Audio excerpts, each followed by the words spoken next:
Welcome to Mountain Man Explore the Truth. How's everybody doing today or night, whatever time you are listening to this? I hope you're all doing well and I hope you're enjoying the show. Would you please rate, follow, share the podcast with anyone, your friends, family? I don't care. Just share away. It helps me get up on the chart and people will notice and they'll come on and tell their encounter to all of us and speaking the truth. Let's keep it comfortable for everybody though. So if you had an encounter, email me at mountainmanett@gmail.com. Again, mountainmanett@gmail.com. Or you can private message me on Facebook. Look up Blake Botel, Botel. Just private message me and we'll have a chat and get you set up on the show. So today we're going to be welcoming on Leanne. She had an interesting encounter and she's going to go into it tonight. Or, yeah, I guess it is around nighttime, so we'll say it's nighttime. So, here we go. We're going to have it come up here shortly. Here we welcome Leanne to the show. Welcome to the show, Leanne. Thank you, Blake. I'm going to enjoy this. I love getting in on your dream here of having a podcast. I love being a part of it. Thank you so much. Yeah, I appreciate you coming on. Yeah.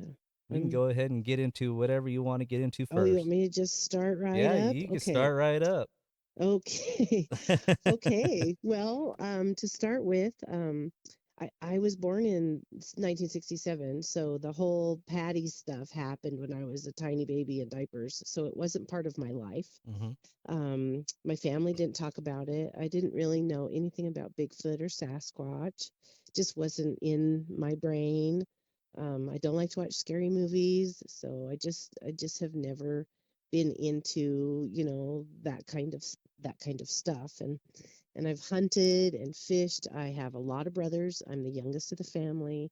I have a couple of sisters, but they were busy doing hair and makeup, and they're about 9 years older than I am. So I was always hanging with my brothers, fishing, catching frogs, catching scorpions in the desert, whatever they were doing, I was following them around in my little dress or whatever. But yeah, I was like Camp Skinner at age 11, and because I wanted to hang with everybody. So I've hunted in grizzly bear country. I've I haven't ever been attacked by anything. I'm pretty aware of my surroundings. My brothers taught me well. I've shot everything from black powder to, but I haven't ever bow hunted. And I moved to Oregon to live with my oldest daughter after my husband passed away in 2016. Well, sorry to hear that. Oh, thank you very much. And because I just didn't want to live alone, and who's gonna hunt and fish with me, And so I moved to my oldest daughter, who was Army veteran, and I got her to go out in the woods with me, hiking and hot springing and doing all those kinds of things. And I talked her into going hunting with me for the hunting season 2020. And so we got our deer and elk tags, and then COVID hit. And so there was everything got closed, the forests were closed down. You know how we were all shut in, and hunting was canceled. And then the fires started, and all of the fires that were all up and down the West Coast and burning all through Oregon. They really didn't think they were going to let us in the woods at all. And just that last week of September, when the rains started and they were able to get all the fires under control, they went ahead and opened hunting season. And because we were prepared to go without hunting, I had not, and I hadn't hunted in Oregon since I was 14 years old. And so I didn't have an area chosen. I mean, other than my tags, they said Western. So I had the Western areas. And so I hurried and ran to Sportsman's and got myself some topo maps, and the rack was pretty much empty. I had a choice of two topo maps. So I grabbed them both. I'm not going to say what areas they were, because I just want to be really careful about people going where I was, because I think it could be very dangerous.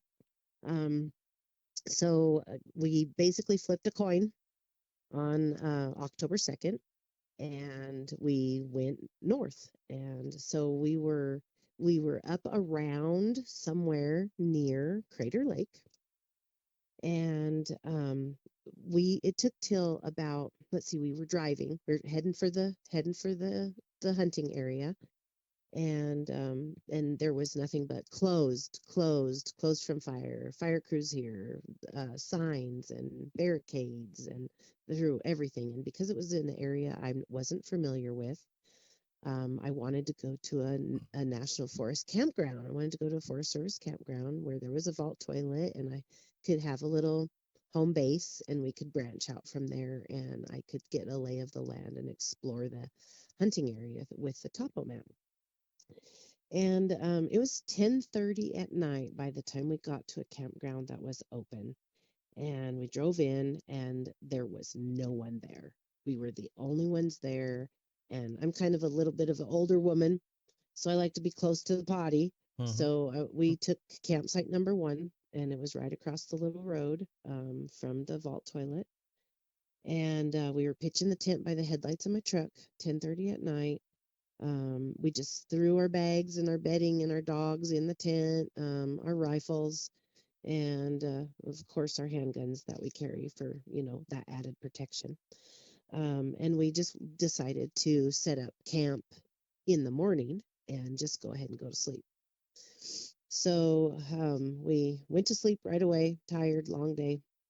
Um, it was about between 1 and 1:30 in the morning, and I was woken straight up. I sat straight up in my sleeping bag because I heard a woman screaming like she was being skinned alive.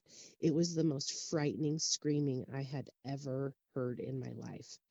And I was cocked and loaded. I had my pistol in my hand. I'm sitting there in my sleeping bag. I elbowed my daughter. She sat up and she was like, "What the F?" And we sat there listening to this screaming, and we were whispering to each other, "We have to go save this woman. We have to go out of the tent and go find out what's going on and rescue somebody." That's really what we thought we were in for the night. Mm-hmm. And right about the time that she's getting out of her sleeping bag so she could put her boots on, um, there was this really bad imitation of a owl hooting, a bat, like a man trying to hoot like an owl. And then there was a wolf howling imitation. And then we heard, this is the only thing I've been able to come up with, because I'm terrible at sound effects. I'm just not a sound effect person. Me too. Yeah, the best thing I could come up with was it sound like a samurai and the Tasmanian devil had a baby, because it was just like blah, blah, blah, blah, it was just Oh, really strange and loud. And that's we definitely started a familiar laughing. sound. Yeah. Yeah. Well, we just busted up laughing. We just were in hilarious laughter because we automatically went, "Oh, a bunch of drunk, belligerent, a-hole hunters Yeah. out there." That's what I would think You know, too. Like, what the hell are they doing? yeah. And so we both just laid down and went back to sleep. And that was, and we just like chalked that up to a bunch of stupid hunters getting drunk and being idiots. And so we went back to sleep. And sometime between 5 and 6 in the morning, I had to visit the vault toilet. So I get out of the tent, and I walk across the street, and as I pass the dumpster, I see on the ground um, this long blonde hair, three big clumps of it, and it automatically registered to me. And I yelled to my daughter, because we're the only ones in the campground still. There's nobody there but us. Um, oh, I forgot something. While we were setting up our tent, that it looked like another vehicle was driving in to come and camp, and that's what we said. And it was like two halogen headlights that were coming down the road, and we didn't pay any attention to that other than just, oh, it looks like somebody else is coming in to hunt. Hmm. And so that morning, here I am. I yelled to my daughter because I don't see any other campers around. I yelled at my daughter, "It looks like somebody ate a Pomeranian." And she was like, "Oh, gross, mom, shut up," from the tent. because that's what color of hair it was. And it was the length of like what a Pomeranian's tail is. Big, long, blonde hair clump. And it was probably about the size of a Pomeranian pile there. Wow, But that's there was interesting. no blood, no skin, no bones, just hair. Hmm. And so I just went, and went on about my business. And then when I came out of the vault bathroom, I realized that in the direction of those halogen headlights that night, there was no road because it was the middle of the lake. We camped by a lake, and I didn't even know that there was a lake there because of pulling in so dark, you know. Mm-hmm. And so I was like, well, I don't know where those headlights came from. Maybe they shined clear across the lake.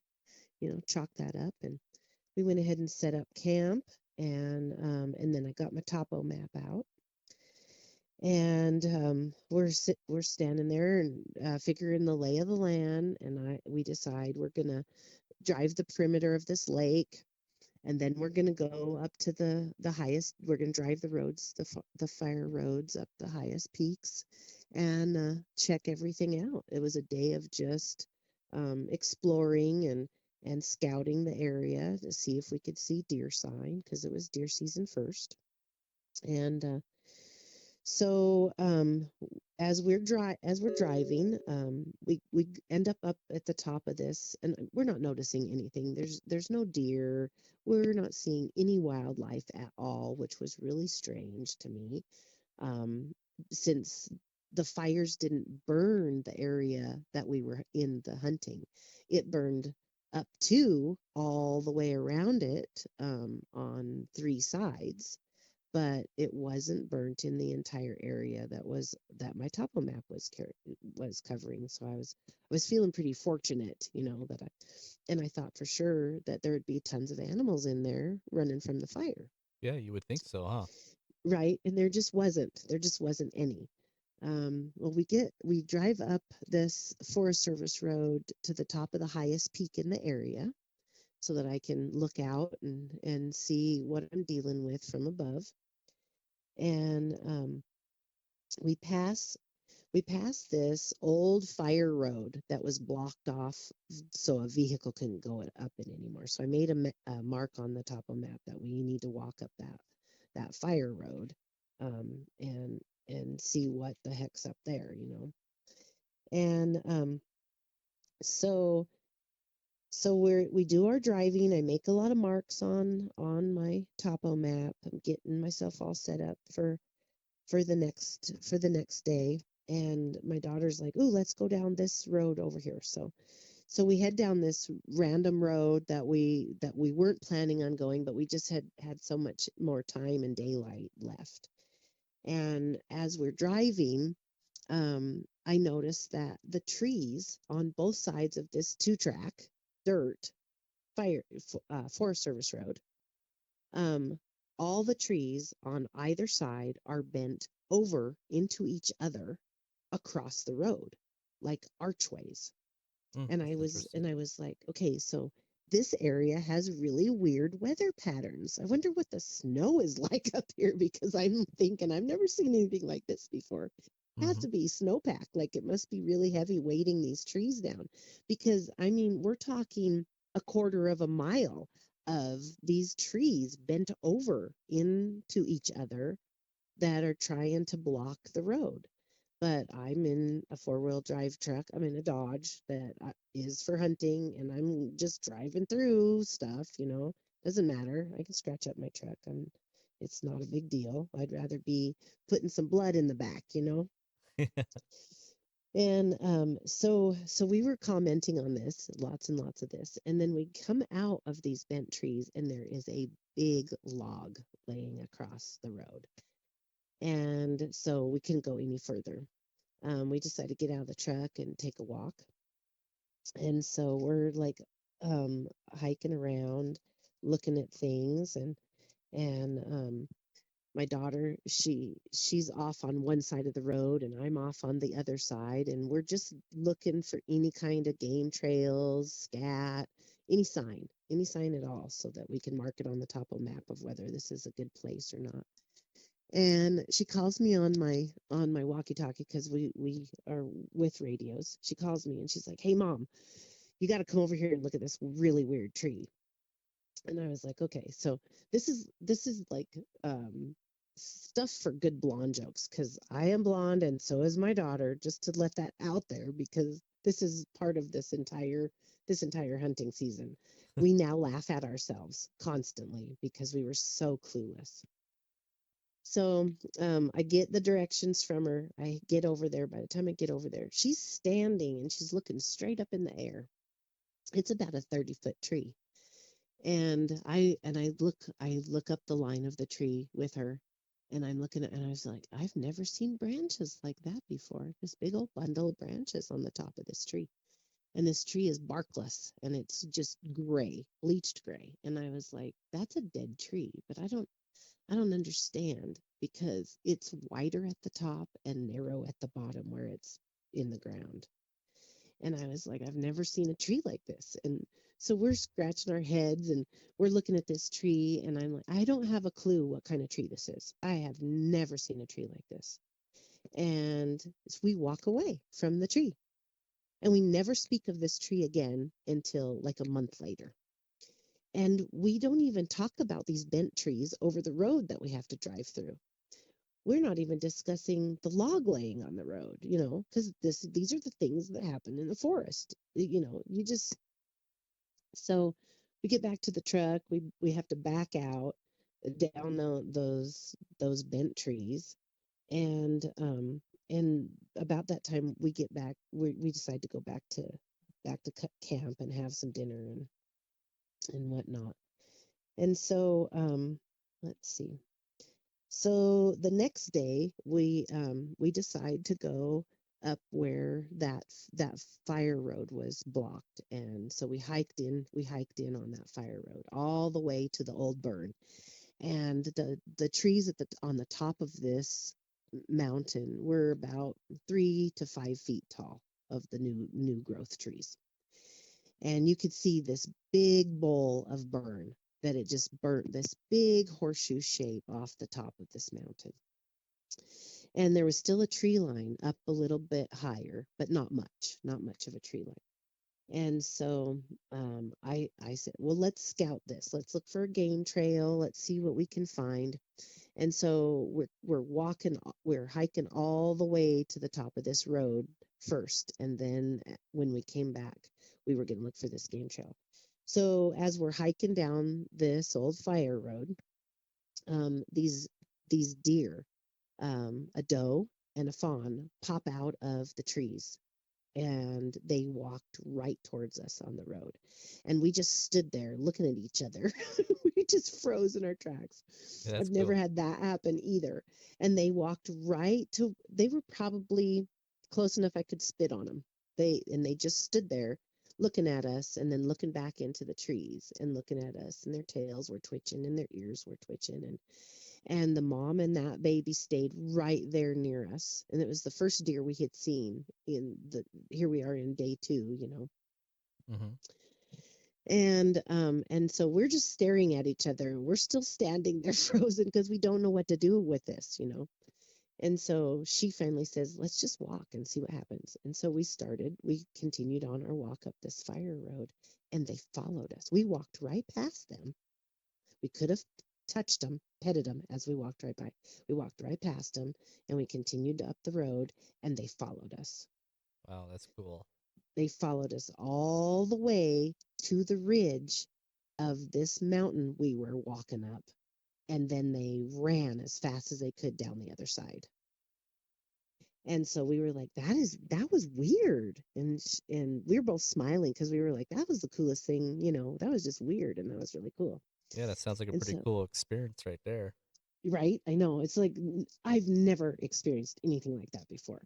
And so and we're just like, okay, cool, we're smiling, it's like made our day.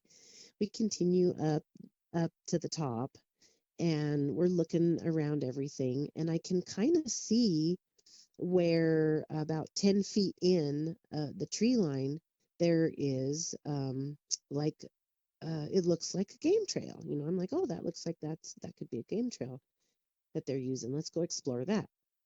So we come back down, and I find where that game trail was.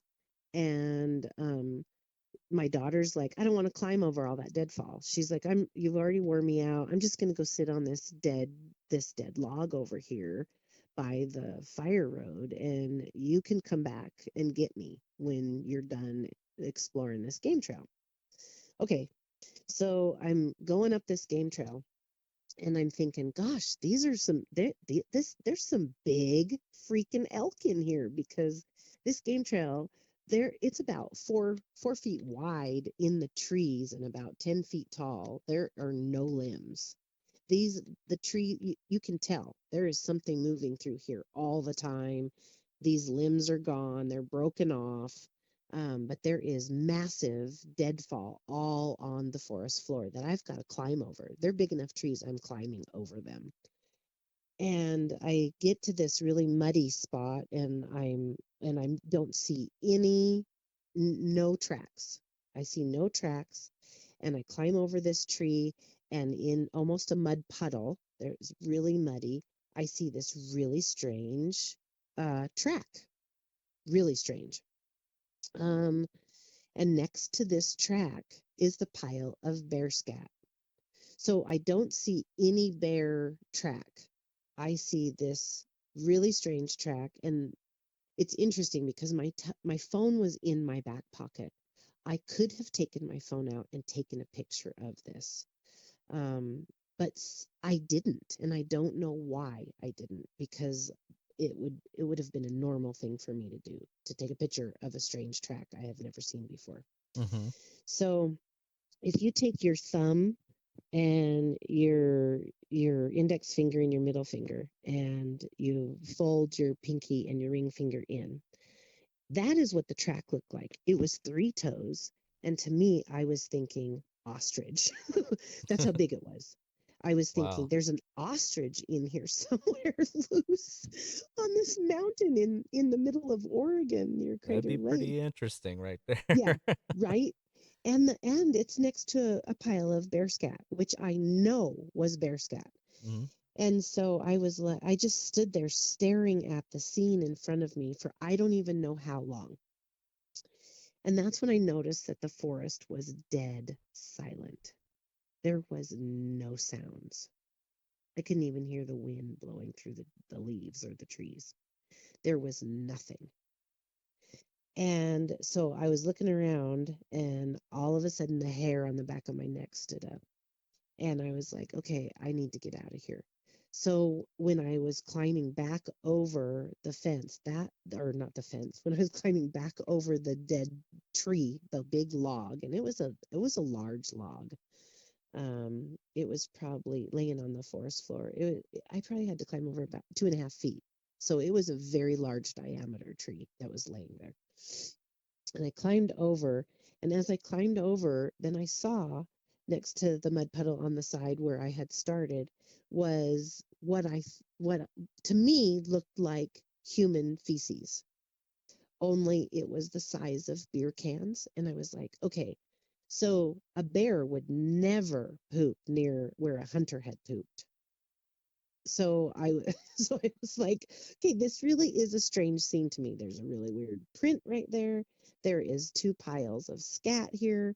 One I do know as a bear, and this one I have no idea what it is. And I did the thing that a hunter does. I got a stick and I dug around in it a little bit to see, yeah. I mean, this is just, like Yeah, you got to see what what it's been eating, and yeah, yeah, you got to see what yeah. it's been eaten.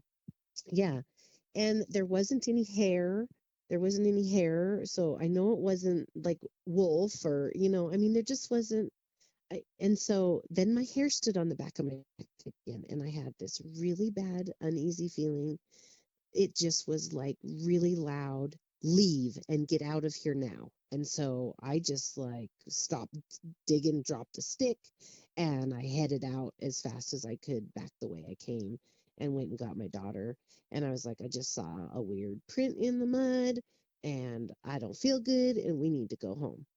And so we ended our day right then, and we went to a hot springs that was in the area and had a good soak because I had a migraine. I was sick to my stomach. I felt I felt achy. I felt kind of like the flu was coming on or COVID. I did not Yeah. feel good at all. So it was not a good day. And we again had no conversation about it. There was just no conversation. So when we get back to our tent from soaking in the hot springs, these this truck pulls up and it's got these two old dudes in it. They're in their 70s. They introduce themselves to myself and my daughter, and then the almost the first question that this one named Jerry asks is, "Did you see any Bigfoot?" And I laughed at him. I laughed at him and I was like, "Oh my gosh, now this guy's he's going to be one of those tall tale guys, and he's going to be pulling my leg and giving me crap." And that's exactly what he did. He talked about Sasquatch and Bigfoot and seeing sign, and you don't know where you are, lady. You're clueless. You don't have a clue where you are. You are in danger. You shouldn't be out here alone. And I'm telling him, no, I've hunted my entire life. I know what I'm doing. And my daughter's like, yeah, well, I'm military. I kind of know what I'm doing too. No, you don't have a clue what you're doing. We've been hunting this area for 33 years. We come out here every year. You shouldn't be out here. People go missing out here. This guy, and I'm like, telling him, shut up. You don't need to be scaring us. And he's like, no, you need to be paying attention. You don't have a clue. And he just kept at it. And it went on every day. Every day he saw us, it was the same stuff over and over. Did you see sign? Did you see Sasquatch? Did you see Bigfoot? Hmm. The guy just would never stopped pulling my leg and giving me crap. So so then let's see. It was about so I like to hunt. I like to get up in while it's still dark and go to where I want to hunt, sit, wait for the sun to come up, wait for the animals, the forest to wake up, wait for the animals to come out, and a deer just walk up and say, "Hey, here I am, harvest me," you know. And so there was a spot that we decided that was going to be the first time we did one of those night parkings. And so we drove up the road that we had scouted the first day. We drove up this road because we marked it on the top of the map that was someplace I wanted to go. Mm-hmm. There was this gorgeous meadow, and perfect for picking. And we went to drive up that road, and we couldn't go as far as we had the first time because there were logs laying across the road. There were three of them, and I was like, what are these trees just falling? I mean, what is going on? These trees are falling during the night. So we parked the truck, we hiked into this meadow. It was about 3, 4 o'clock in the morning by the time we got ourselves set down and got all silent and we're ready to watch. And my daughter, she dozed off and was taking a nap, and I had my eyes peeled. And I, I still know that what I saw was real. Um, but but I still can hear her telling me my eyes were playing tricks on me because I actually saw a man come out of the tree line across the meadow, and he was very tall. And I thought to myself, because it was just before daybreak, I thought to myself, he's not wearing any orange. He's not got himself signified safely in the woods during hunting season. And why doesn't he have a flashlight? How is he walking across that meadow so easily without tripping over any rocks or anything? And I watched him. He just like he came out of the tree line, and he just sliced off a pie of the meadow and went back into the tree line.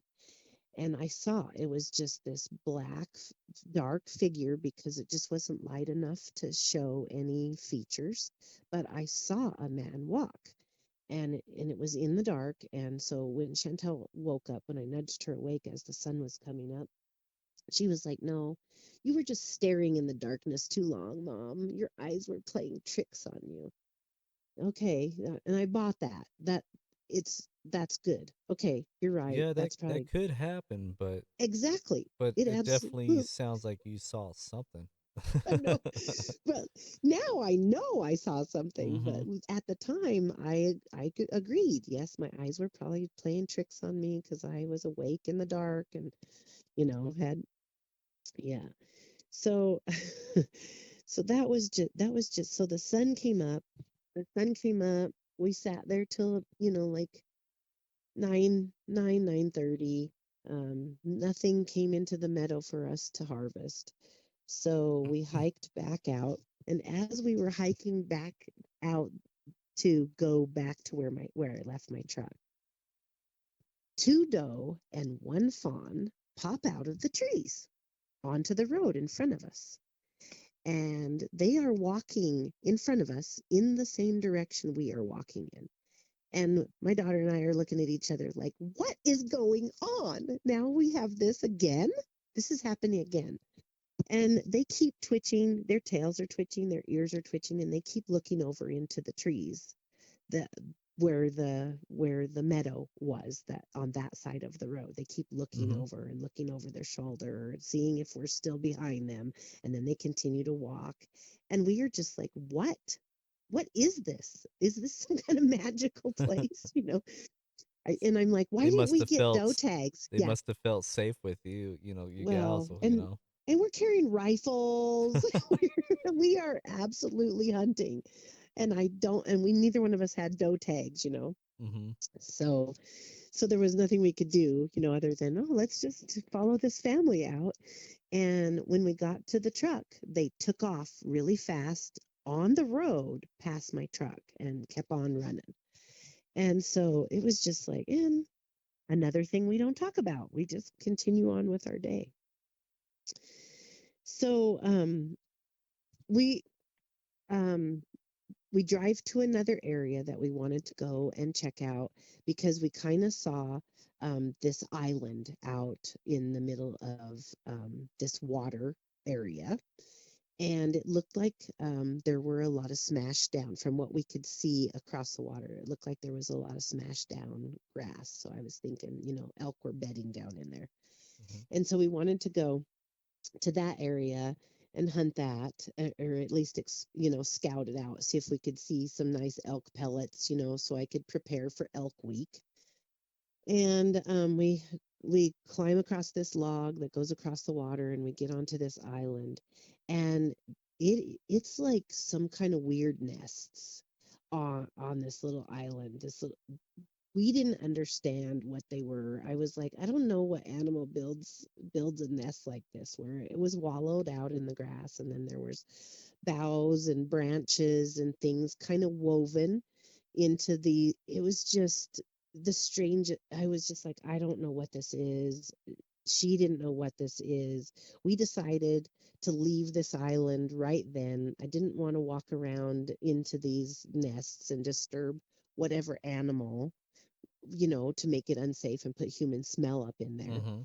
So we backed off the island, climbed back across the log, and just left that alone. And we didn't talk about that either. We just continued. Like, what happens when two blondes go in the forest? Oh, Oh. so yeah. So but when we were walking back to the truck, we realized that we were whispering. And so that was something that was also very odd. We were whispering to each other. And then my daughter says to me, Mom, why are you whispering? And I was like, well, you're whispering too. And so then she goes, well, I realized that the forest was completely dead silent again. And so that now this is the second time that I have been in the forest and not heard a sound, which I have never experienced in all of my 55 years. I have never experienced anything like that before in my life. The forest always makes sounds. There's Mhm. always noise going on. And so we get back to camp, and those two old dudes come driving up. Give me crap again today. more Sasquatch. And he was like, look, lady. He gets really, really uppity with me this time. He's like, look, lady, you don't know what's going on. You don't know where you are. And he's being really kind of rotten about it. And he's like, you need to be paying attention. You're going to get yourself killed. And I was like, what is wrong with this guy? Do you have a problem with women hunters? That's where I, Mm-hmm. I was going. I was starting to kind of get a little attitude with him as well. So, and I dealt with him the entire hunting season. This went on the entire hunting season. I Wow. was good. I had planned on going up there because of how old school I am. You pitch camp and you live there for all of hunting season. You just live in the Mm-hmm. woods. You become part of the woods. You don't smell human anymore because, no shampoo, no perfume, all the things. You just become part of the woods. That's the hunting I'm used to doing. That's what my plan was. But with the weird things that were going on every single day, multiple weird things, plus these two old guys saying the crap that they were saying to me every day, I decided that I was just going to come out on the weekends with my daughter. So we got ourselves packed up and ready to go back to town so that I can resupply. And then I was playing with the idea, I'll come back, and by Wednesday I'll come back. Well, I kept procrastinating for some reason. I had this really weird gut feeling with a little bit of uneasiness. I wouldn't say fear, but I was uneasy about going back in the woods alone. And I kept trying to talk myself into it because I don't have a problem with that. I could have stayed in my truck. I could have continued scouting the area. I could have, made sure that I wasn't off in the back country alone. I could have taken precautions, but I could not talk myself into going back in the woods alone. And so I was getting upset with myself because I was letting these old guys get into my head. So the next weekend, we go in and we go to the same Forest Service campground. But this time we camped. There were two other campers in there, and this time we camped down by the lake. So we were the closest spot down by the lake. So we had all the privacy, and I could fish at the same time.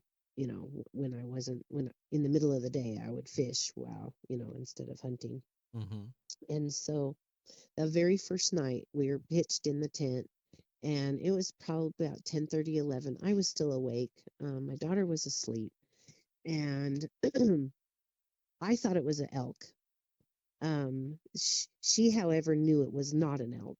Um, so it I had shut out the light and laid down, but I was still awake. And something walked very heavily. That's why I thought elk.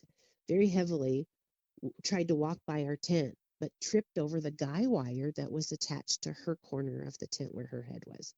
And she came up, and there was the big of air going out when they tripped over the guy wire.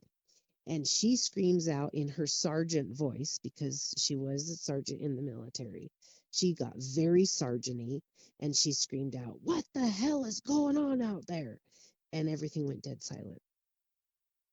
And I was like, "I think it was an elk heading to the water." And she's like, "No, Mom, that was 2 feet. Wow. Somebody's effing around with our tent out there, and they need to know that I'm gonna eff them back." She's like, she was ready to shoot whoever it was that was gonna be messing with us. But we never heard another noise. There was not another footstep. There was no noise at all. Everything went dead silent. And so we laid awake, staring at each other for a while, and then finally fell asleep. And oh my gosh. I'm let's see. I'm trying to keep track because there is a timeline, because everything just like happened, so many things. Oh, no problem. Take your time. Oh yeah. So that second weekend, we decided there was this big trail that was up this one other mountain that is in the area. I'm being real careful about the area that I'm talking about, Mm-hmm. because it's quite populated, both summer and winter. There's a lot of stuff that's going on. There's a lot of vehicles, and I just don't. And people who live in Oregon and know, they will know where the area is, and I Mm-hmm. just don't. Yeah, I And respect so, that. Yeah, don't give the yeah, area away at yeah, all. Yeah. yeah. So, so we hiked up this one really big trail up this mountain, and we didn't take the truck at all that day, and so we just were on foot, and when we were on our way to the trail, we went through several empty campsites because, it's October and there's nobody out camping for fun. It's just hunters in the woods. And so we went through these empty campsites, and this last campsite just before it entered into the forest on the trail, we came across ripped up turkeys. There were wings. There were like three turkeys, and there were wings that had been ripped off. The entrails were just out on the ground. The neck had been twisted. All the necks were twisted up like you'd ring a neck, and the bodies, the meat was just picked clean off the bones, just picked clean, Wow. like like you would eat chicken or turkey off of the bone. So we stood and looked at that stuff for quite a while, and we were like, "What kind of massacre was this?"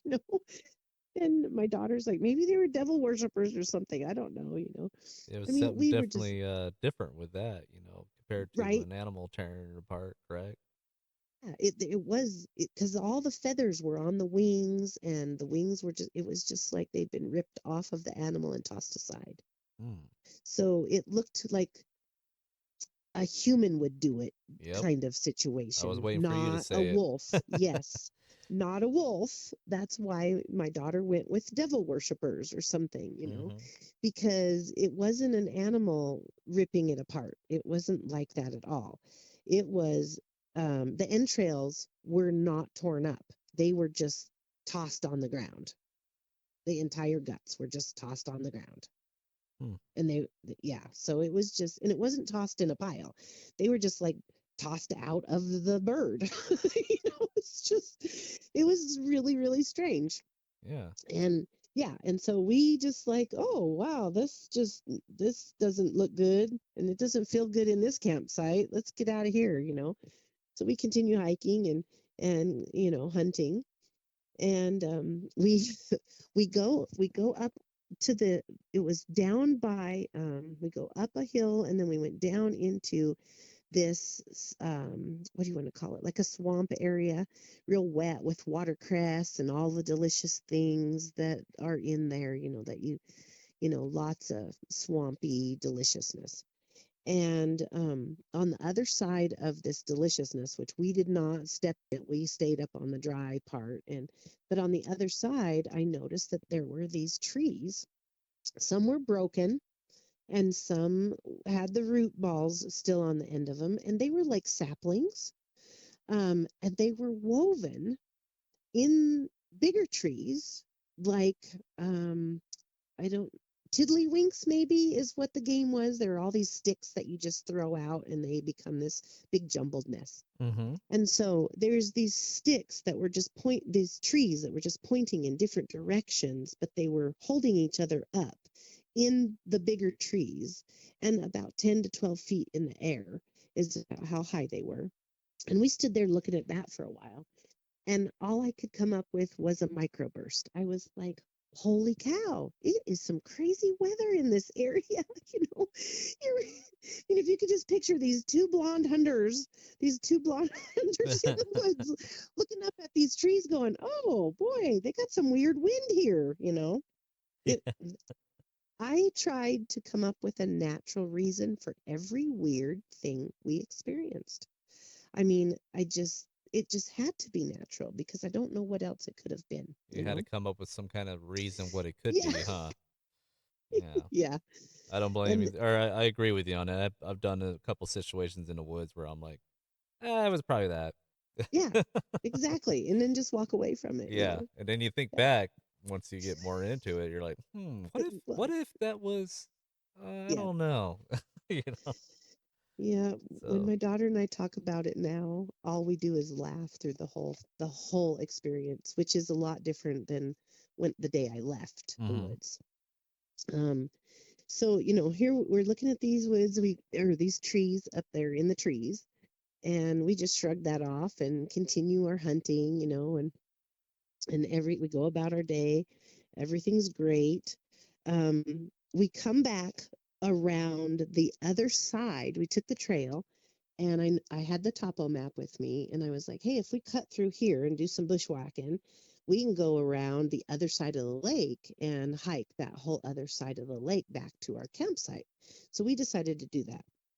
And so we're on the opposite side of the lake than where we found these, torn apart turkeys. And and as we are going through, because there's campsites and nobody's using those campsites either, they're all empty, nobody's over there.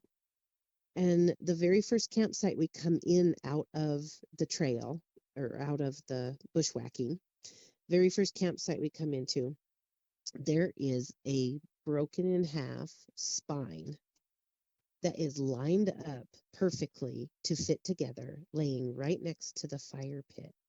And it is a large spine, and wow. it is picked clean. It has like if you were to eat meat off of a rib bone, the little hmm stringies that get left behind.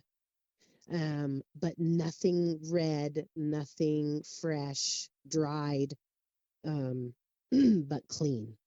A clean Wow. spine, broken in half, and laid out like it was puzzle pieced back together. We stood there looking at that for a while because I've never seen one of those either. Yeah, that's a very interesting one too, because I've Yeah. seen something similar myself down in the canyon. That's why I was like, whoa, on Whoa. on the edge of the seat here, going, I think I seen something like that down in the canyon. Yeah. More of a rabbit uh spine, but it was broken, definitely tore apart. Yeah, I think this was big enough it could have been an elk spine. Yeah, that's more massive in force, Yeah. So It, anything could probably break a rabbit in half. I'm sure of it. right. But this was a very large spine, and it was very clearly had been broken and like snapped right in half. Yeah, that takes some good force right there. Yeah, it was intense standing there looking at that. And and I said to my daughter, I was like, I'm kind of thinking maybe this is a bad place to be. Maybe there is devil worshippers in the area. You're like, let's get out of here, maybe. Let's get out of here. Yeah, and so we're like, let's just pack it in early and head back to town. So we get back to camp, and instead of having dinner and staying the night, we went ahead and broke camp, threw it in the truck, and we drove back to town. And I was like, oh my gosh, it's really strange. We need more firepower. We need a bigger pistol. Let's pack some other things. Let's be a little more careful. But we just won't go wandering through campsites. We'll just stick to the woods. We'll just stay out in the woods. And so hmm so we get so the very next weekend, we go out, and then my son and his girlfriend were also coming up so that they could spend elk week with us. And my daughter took the whole week off from work so that we could all be in the woods and not leave, because they knew that I was getting a little upset that I had to keep leaving the woods, because this is not my style. I like to go in and stay in and come out when hunting is over or when I've got my tags filled. I am a serious hunter. I like to eat wild meat. I like everything about hunting. It's more natural. Yeah, you know. So my son and his girlfriend come up, and my daughter were all there for elk week, and it had snowed. It had snowed a couple of times, and the wolves were really active. There was I was finding tons of wolf sign the entire time, some cat sign as well, but they don't.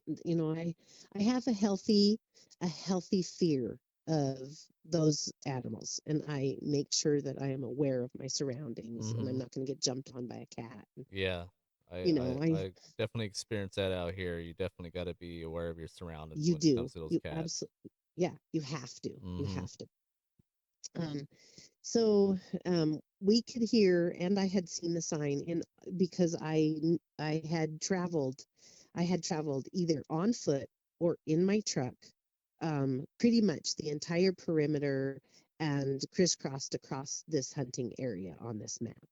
I haven't explored it to the extent that I want to, but I have explored it enough to know that there were two separate wolf packs in the area. And so that's what I chalked up to not seeing any deer. I was like, I have competition. All the hunters, nobody was getting anything all the hunters, nobody. And so we were competing with two separate wolf packs for our food. And so there were these wolves, and we could hear them howling, which I think is a beaut. I love hearing the coyotes at night and the wolves and the owls, and I just love the forest. Mm-hmm. Day, night, it doesn't matter. It's Comes my alive medicine. at night, that's for sure. Yeah, it does. And it's my medicine. It's my therapy. I Mm-hmm. never feel better than I do when I'm out in the wild. I agree with you. I just absolutely love it. And so here we are. The very first night, the whole family's there. We're getting our hunt on, and we go to get ready to make dinner and start the fire and do all the things, and we cannot get a match to stay lit. We cannot get a fire to light. We just can't. It just isn't happening. All of us tried, and my son was working on it. He's like, I can do this. We all, even he was a Boy Scout. He knows all the things. So here we are.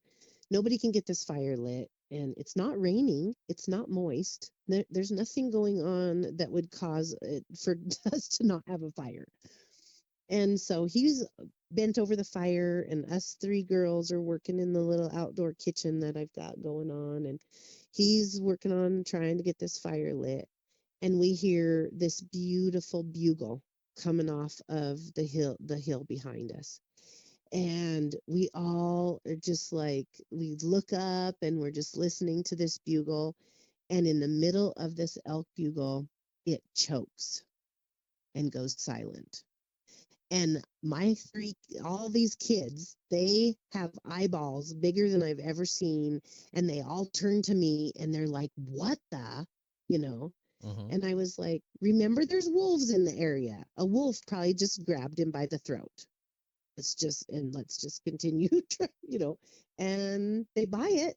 And I'm thinking, oh my gosh, because usually if the wolf took down an animal, then they're all howling and barking because they're excited for their kill and their dinner, right? Mm-hmm. There was no wolves. There was no barking, no yipping, no howling. It was the middle of a bugle and it choked out. Wow. And I've never heard that ever, ever, ever. And I've hunted a lot of elk That's very around, interesting. yep, in Wyoming, and I've never heard a elk bugle out like that. So we, of course, don't talk about it. We give up on the fire. We just go ahead and eat dinner, sit around till we got too cold, and then everybody went to their tents. So the next day, I bring out the topo map. I tell my son, "You can drive my truck. Let's go here, here, and here. And these are the roads that your sister and I were on, and we really saw this area. We really liked this area. Let's go." So we went to go to the same roads that my daughter and I had traveled the 2 weekends prior, and we couldn't gain access to any of them. There were six on the first road that we showed up. There were six trees laying across the road. Six trees. Wow. And I'm sitting in the back seat and I'm looking down the road, and this is a Forest Service road. I look down the road and out of my mouth comes something very innocent. And I don't know, I know what I meant by they, but what I said was, they don't want us in here. That's what I said. What I was thinking they were the fire crews. But I didn't speak that out loud because in my mind I knew if it was a fire crew that was blocking this road off, there would actually be cones and tape or a barricade that said, do not enter, Yeah. fire hazard, or fire whatever, or fire crew working, all of the things that we've been seeing all over all the other roads the entire time we've been out there hunting. Yeah, that's pretty interesting. It's definitely something trying to keep you from going through. Yes, yes. So then we backed up and I was like, let's go check out this road over here. It's just right. It's like 3 roads down and it turns and goes around the other side of the lake and up this mountain, and let's go check that one out. So we had to go down that one, and that was the one that had the bent over trees. And I told him there was that one tree, but with all of us, we could scooch it. We could, pivot it to the one side of the road or the other. I didn't have a chainsaw in my truck, which I have now, but um, so we weren't even able to get to the archway of all the trees because there was a really big tree across the road. This time, I had my son stop the truck. I was like, don't back up yet. And I got out of the truck and I went and examined the tree. And I was trying to figure out where that tree fell from because I was like, this is ridiculous. All these trees falling over, and it had all fresh root ball on the end. It had been ripped out of the ground, and there was no hole anywhere near where that tree was laying because I walked probably 500 yards around in the trees trying to find out where that tree came from, Wow. and I could not find a hole in the ground. I don't know where that tree came from. And so I walked back to the truck and I was like, I don't have a clue, and we never talked about it again. So those old guys come over and drank a beer with my son and was laughing about and telling my son, your mom doesn't know what she's doing. She hasn't a clue. She needs to get herself educated to be hunting in the Oregon wild. She has no clue what she's doing, and she's going to get herself and the rest of you all killed. That's what this old guy's telling my son, and my son's Yeah. looking at, my gosh, this guy's crazy. He definitely knows something. Right? But yeah, and all he's talking about is Sasquatch and Bigfoot, which Hmm. I know don't exist. They are some kind of, story. You tell kids, to scare them to not leave in camp or something. So we continue on and we go through all of the strange things, all the things, the deer walking. My son experienced the deer popping out and walking by us and all these things the whole entire time. And he just kept looking at me and his eyes would be huge and he would just be speechless. And he's like, I don't understand. What is this, Mom? What's going on, Mom? I don't know. You're asking the wrong person, but you know everything. No, I don't know anything. These are strange woods. This kind of stuff is happening the entire time we've been here. So, elk elk week comes to a close. Back to deer hunting. I don't get an elk or a deer at all because there just isn't any. There's none in the forest. Nobody's getting any.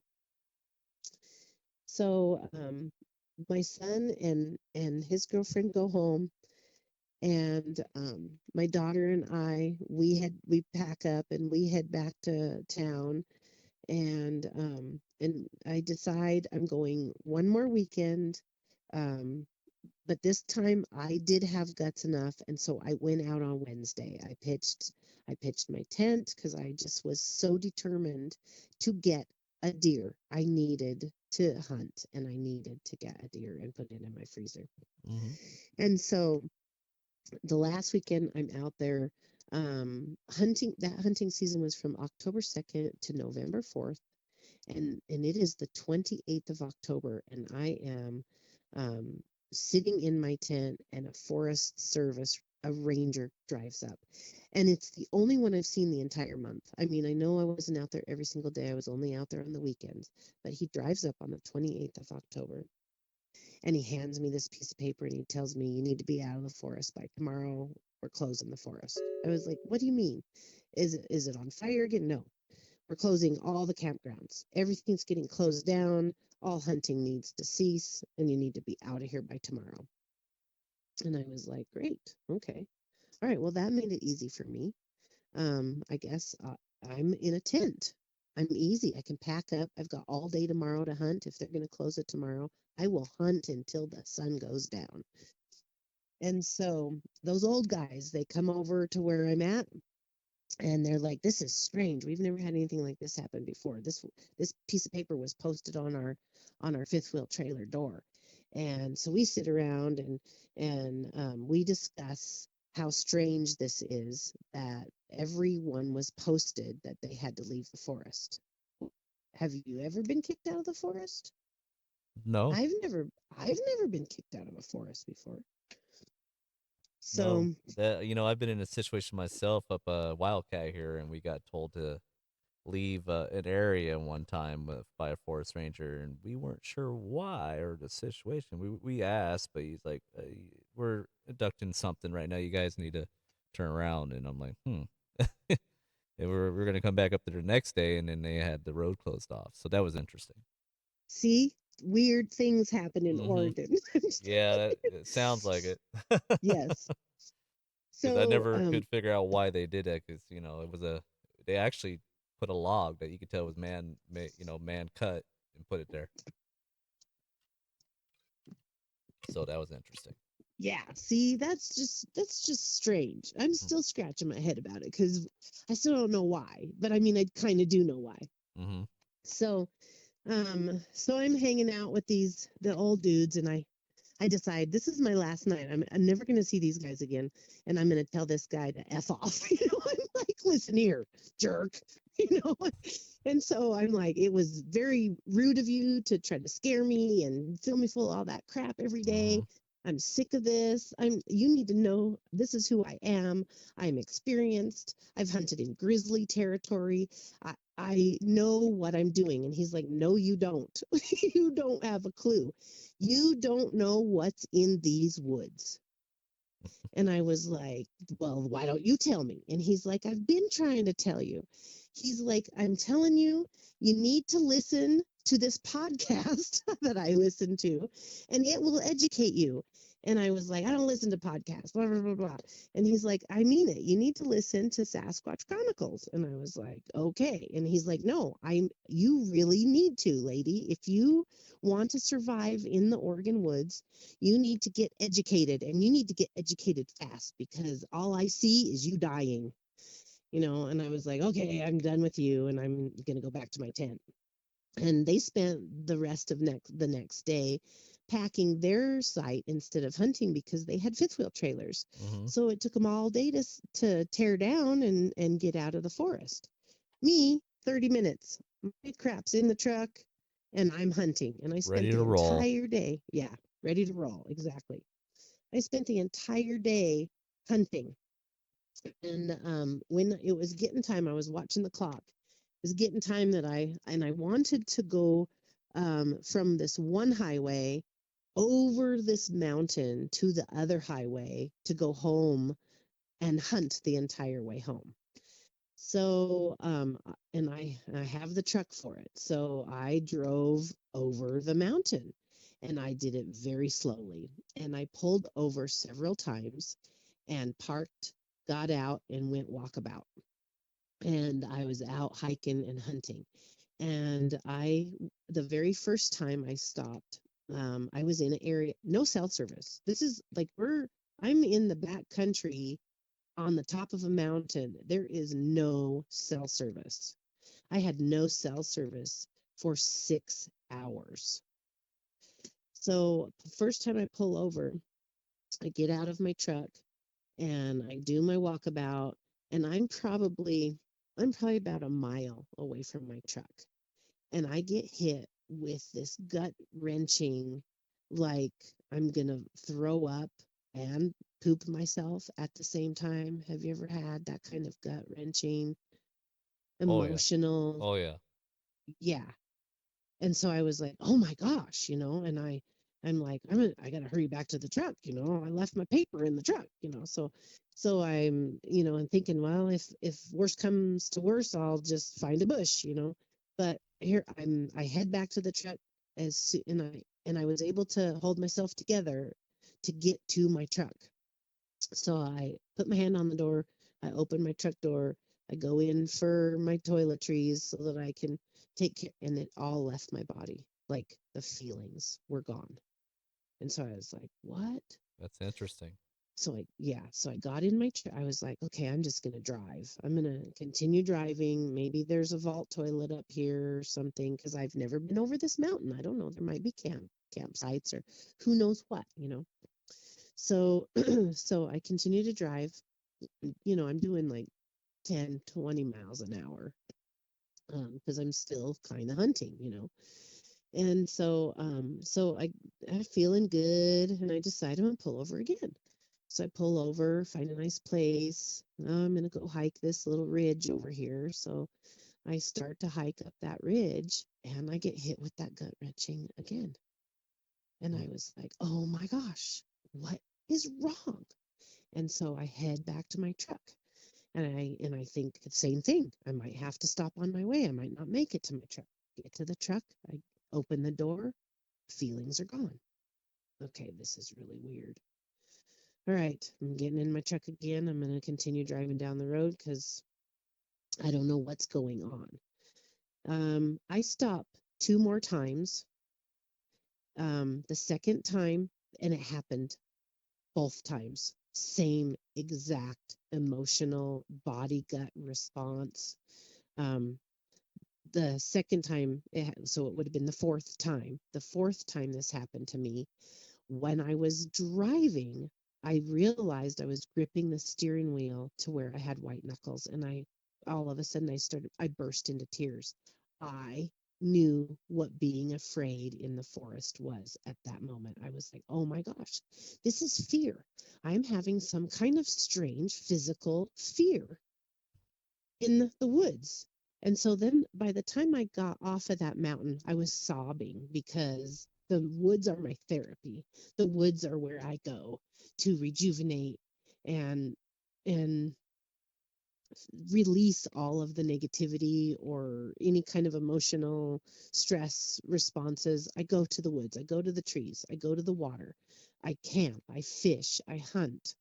I just need to be in nature. It's my therapy, it's my medicine. I can't be without it. And at this point, I'm thinking I'm never coming into the woods again. That is how real that fear felt. And I was like, oh my, what is going on? Am I letting that old guy get in my head? What's going on? So I get home, and I'm sobbing to my daughter. Oh my gosh, this is what happened to me while I was crossing that mountain. I've been wanting to explore that mountain for months, and I finally got out of the truck to do the hiking on in this beautiful area that I've wanted to check out. And I don't want to ever go back. I don't think I could ever go back in the woods alone again. And she's like, "Oh my gosh, mom, what was that podcast that guy told you to listen to? We better listen to it and see what's going on." So the next day, I was just too upset to do anything other than feel sorry for myself because I just lost the woods. I just lost the wild in my life. My life is never going to be the same. And so, excuse me. So the next morning, I'm cooking breakfast. I decide I'm going to turn on this podcast. I turn on the podcast. I'm listening to it, and I'm like, okay, this West guy, he had a pretty terrifying experience. I need to continue to listen to this because something strange is in the woods. Mm-hmm. It's like I don't understand. And it was just that very first day. I just kept it on all day long. I just listened to episode after episode after episode. And it was probably, about 2 o'clock in the afternoon. And this guy, I think his name was John, and he was from Belfry, Montana, and he comes on and he's telling his story, and I fell onto my knees in the middle of my kitchen floor, and I just had cold chills run over my body because I remembered right then and there what I had seen on the highway in Wyoming the 17 years prior. And I was like, oh my gosh, I, I made eye contact with a Sasquatch. That's what I was looking at. And so I sat down and I emailed Wes right there because I remembered all of the details of what I saw that night on the highway. And then And then he answered my email near in December sometime, and I ended up being the New Year's Eve show. If anybody's interested, episode 720. Um, so I now know what I'm dealing with. I now know all the things because I'm listening to these podcasts and these people tell their real life experiences of encountering these creatures, their voices, the way they talk, the tree structures, the sticks that are woven, the upside down trees. All of these things are just filing into my brain like, oh my gosh, that's what was out there in that hunting area. Oh my gosh, that is what tripped over the guy wire of the tent. Oh my gosh, that was what was screaming in the night. All the things were just filing in. And I had genuine trauma. I was suffering in that moment with PTSD because then I realized that that old man was telling me the truth every single day. I did not have a clue where I was. I did not have a clue what I was doing. I was not prepared. I was not aware Mm. of what was really out there. You And I know, was that's going to get myself killed. Yeah. that's what it takes is hearing other people's encounters and listening to people like that, and then getting experience yourself and the unexplainable experience, and then you put the puzzle together and you're like, oh, something's going on. Yeah, So something's really going on. it clarifies it for you, what you've been Yes, going through. absolutely. Absolutely. So you definitely sound like you saw a Bigfoot that day heading down the road. I did. I did. Do you remember much detail to it, or? I remember all of the details. I remember I'm trained in wilderness first aid, Mm-hmm. avalanche rescue, all search and rescue, all the kind of things. I took all that training in college because I was going to be a wilderness therapist. I Mm-hmm. mean, I seriously, I'm real when it comes to the woods. This is like, I take it seriously. You And love the so, woods. Nothing wrong I with know, that. I know, right? Um, so so I was with a girlfriend, and she was buying a wedding dress up in Billings, Montana, and us, Rocky Mountain girls, we kind of know where the cops are, and so we drive the back roads and we drive 90 miles an hour, and because it's not mileage, it's hours when you're traveling in Wyoming. Mm-hmm. It's hours from town to town. Anyway, we took the back roads from Billings, Montana, through Bridger and Belfry, and we came up this Badger Basin Highway that runs from Cody to Belfry, and then there's another highway that you take off of the Badger Basin Highway to go into the behind into in the back way through into Powell, Wyoming. And there's a big stockyard out there in the middle of the sagebrush high desert, and it's 20 miles the crow flies from Belfry to Powell, but the way you have to drive it, it's a good hour and a half, Okay. maybe 45 minutes at 90 miles an hour. So so we were driving, it's like 10:30, 11 o'clock at night, and I see a naked man laying in the middle of the highway. And we've had, people dumped and left for dead in Wyoming out there this just a densely populated state, and people get disappeared out there by other people. Just going Yeah. to clarify that right now, by other people. And so I immediately went into emergency response. I am going to jump out of this vehicle and I'm going to render first aid to this naked man laying in the road because he's been left for dead. Something horrible has happened. I don't know what kind of scene we're going to roll up on. But I mean, I saw that naked body at the tip of her headlights. So she zooms up, screeches to a stop. We're about as far away from where you would stop on the line at a stop sign, and he was the stop sign. And we sucked in all the oxygen of the car because we realized that it wasn't a naked man laying in the road. We were completely silent. I, with my hunter's mind and my hunter's eyes, scanned the body, and we came up, and I was torso. I was looking at the torso. I scanned the body backwards, hip, leg. I saw thigh, because not laying in the road. It was more like a runner's stance stretched across the road. Hmm. And so I went, thigh, leg. I saw the foot. It was on the white line. There's a foot. So then I looked for tail, and then I went back to the foot because there was no tail, because it was the color of, it was blonde. It was blonde, color of a Pomeranian, color of a cougar. So that's why I was looking for a tail. I scanned back up the body. The leg that was closest to the Dodge Caravan that we were in, was the one that was bent in the runner's stand. So I didn't see, um, sexual organs. I didn't see what, female, male. I didn't see any of those organs, but I saw the rib cage with the six pack muscles and the definition of the skin with the muscles of the chest, and the hair. We have wind in Wyoming; it blows all the time, and the hair was long and blonde. I would say 4 to 6 inches in length of hair, Wow. so it was blowing in the breeze, so I could see the skin through the hair. um, Chest, shoulder, arm was on the white line, hand was on the white line. This was a 2-lane highway, a 2-lane old backcountry highway, like a farm road Mm-hmm. that was paved.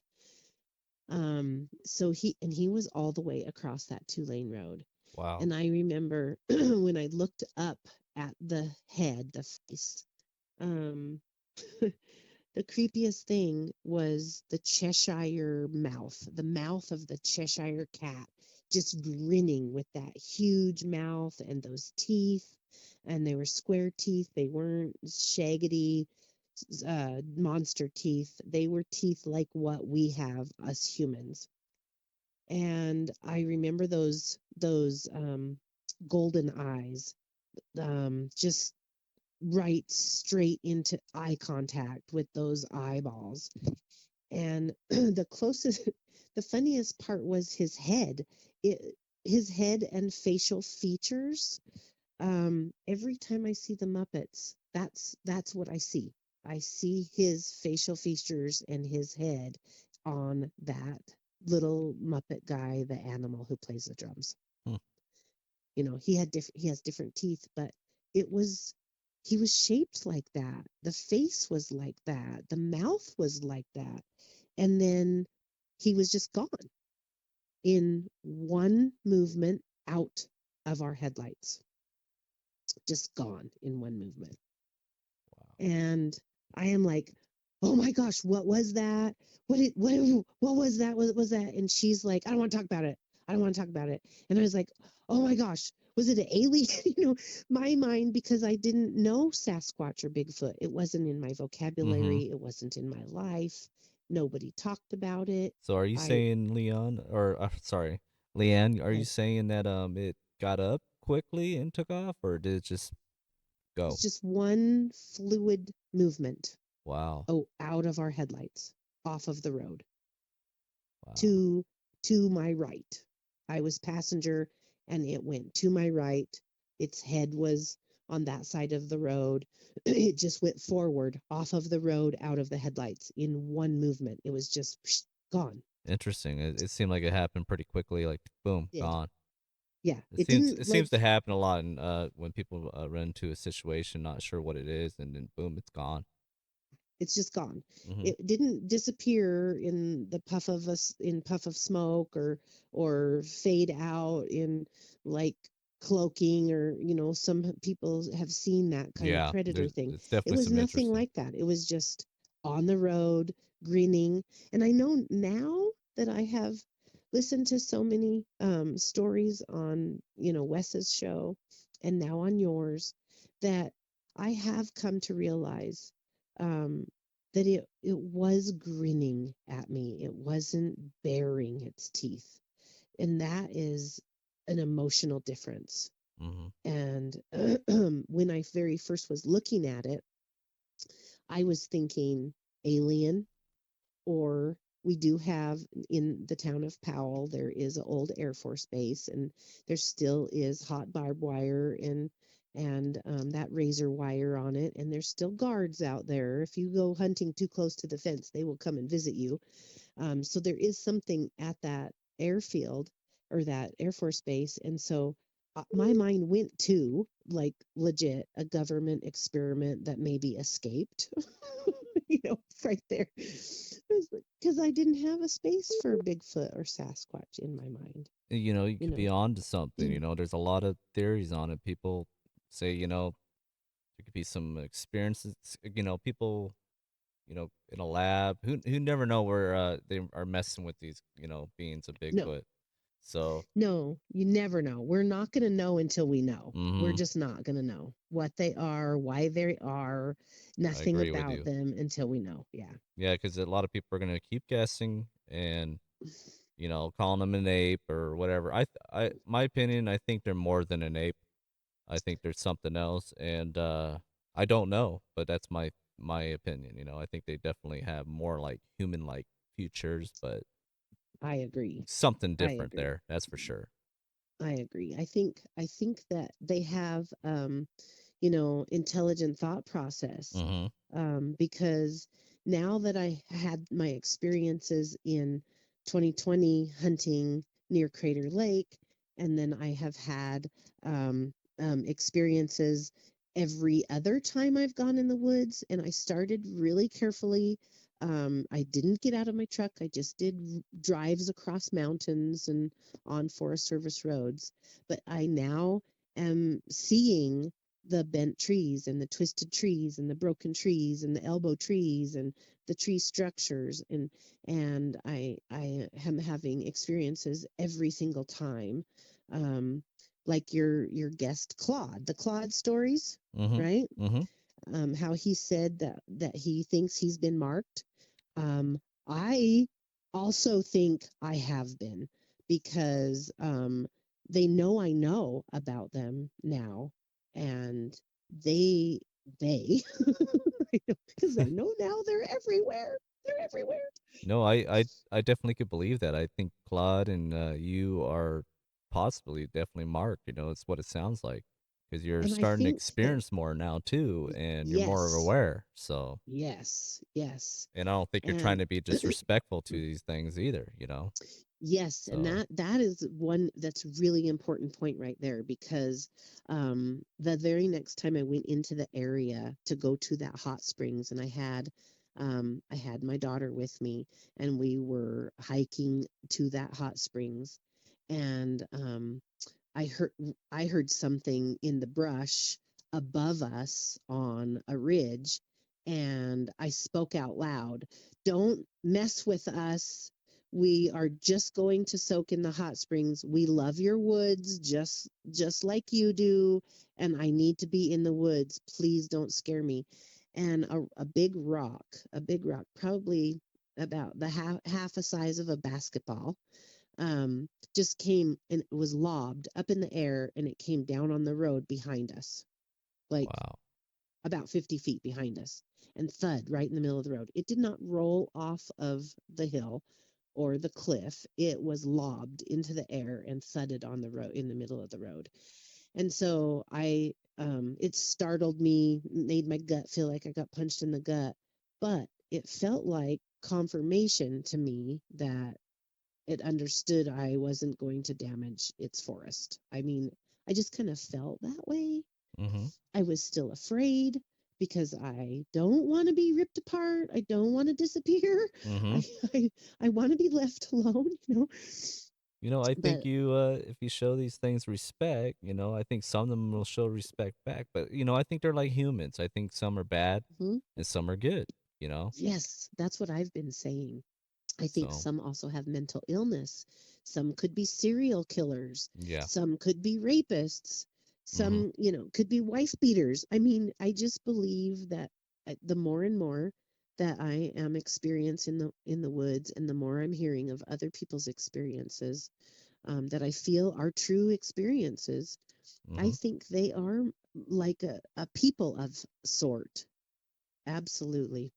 That's what it's about, getting to the truth and finding out what these things are and help protect them, if they need it. And to be honest, I really don't think they need too much protection. It's just I don't think so either. so, but just to keep the forest around, because a lot of logging going on and all kinds of things. We're taking land away, really. So Yeah. Yeah, we and need to be equal.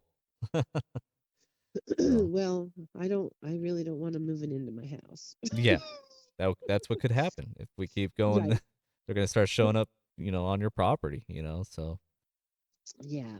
I don't want that either.